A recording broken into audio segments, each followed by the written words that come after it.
Assalamualaikum warahmatullahi wabarakatuh. Perkenalkan, nama saya Ida Wayuni. Saya dari Prodi Sejarah Peradaban Islam semester 4, Fakultas Usuluddin Adab dan Humaniora IAIN Salatiga. Saya di sini bersama teman saya akan menjelaskan tentang struktur pengetahuan ilmiah dan bahasa. Pengetahuan yang diproses menurut metode ilmiah merupakan pengetahuan yang memenuhi syarat-syarat keilmuan, dan dengan demikian dapat disebut pengetahuan ilmiah atau ilmu. Pengetahuan ilmiah ini diproses lewat serangkaian langkah-langkah tertentu yang dilakukan dengan penuh kedisiplinan, dan dari karakteristik inilah maka ilmu sering dikonotasikan sebagai disiplin.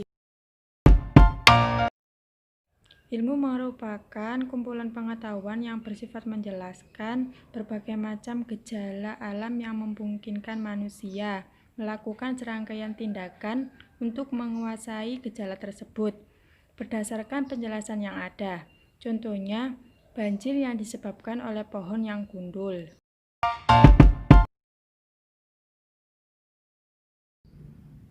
Secara garis besar, terdapat 4 jenis pola penjelasan, di antaranya deduktif, probabilistik, fungsional atau teologis, dan genetik. Di situ ada struktur pengetahuan ilmiah, di antaranya hipotesa, teori, hukum, aksioma, dan asumsi.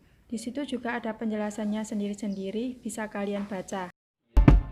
Oke, di sini saya Ahmad Syafi akan bahas tentang bahasa ya, melanjutkan dari saudara Ida Wahyuni. Pertama-tama, bahasa dapat kita cirikan sebagai serangkaian bunyi.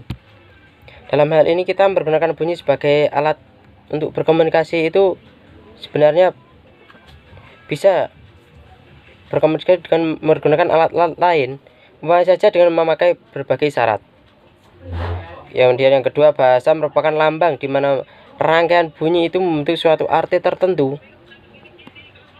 Rangkaian bunyi yang kita kenal sebagai kata melambangkan suatu objek tertentu, umpamanya saja gunung ya, atau burung merpati.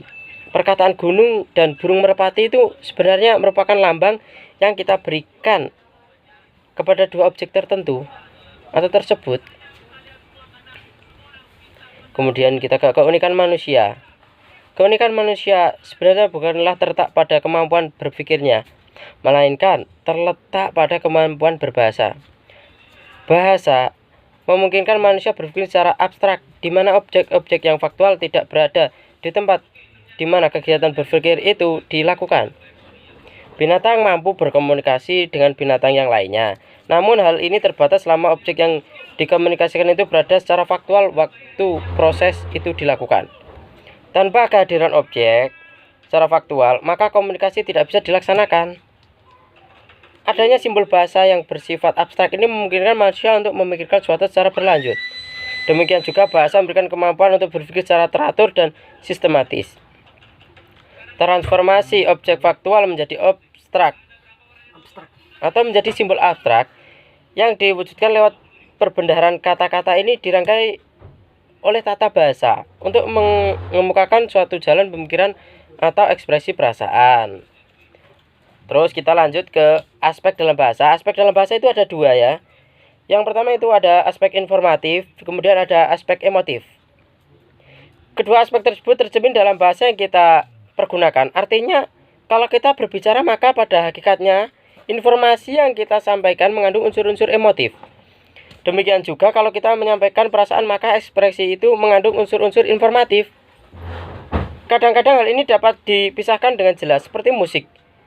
Musik dapat dianggap sebagai bentuk dari bahasa, dari mana emosi terbebas dari informasi, atau dari emosi terbebas dari informasi. Sedangkan buku, telepon memberikan kita informasi sama sekali tanpa emosi, ya kan? Nah, itu yang dapat saya sampaikan. Sekian, apabila ada kesalahan dan kekurangan saya mohon maaf yang sebesar-besarnya. Wabillahi taufiq wal hidayah. Wassalamualaikum warahmatullahi wabarakatuh. Cukup sekian dan terima kasih. Assalamualaikum warahmatullahi wabarakatuh.